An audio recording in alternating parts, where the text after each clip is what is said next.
আসসালামু আলাইকুম। আজকে আমরা কিছু ঝিঙ্গা সংগ্রহ করব। দেখুন মাশাআল্লাহ কত বড় হয়ে গেছে। তুমি হাত দিয়ে মেপে দেখাও, তোমার হাতের ১ হাত হবে। ১ হাতে প্রায় প্রায় ১ হাত হয়নি, একটু কম আসছে। বিসমিল্লাহ, কাটো। ২ টো। এটা আছে বড়। হ্যাঁ, এখানে একটা আছে মাশাআল্লাহ।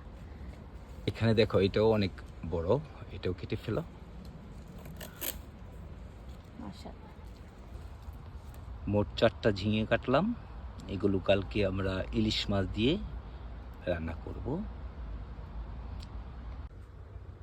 আজকে বাগান থেকে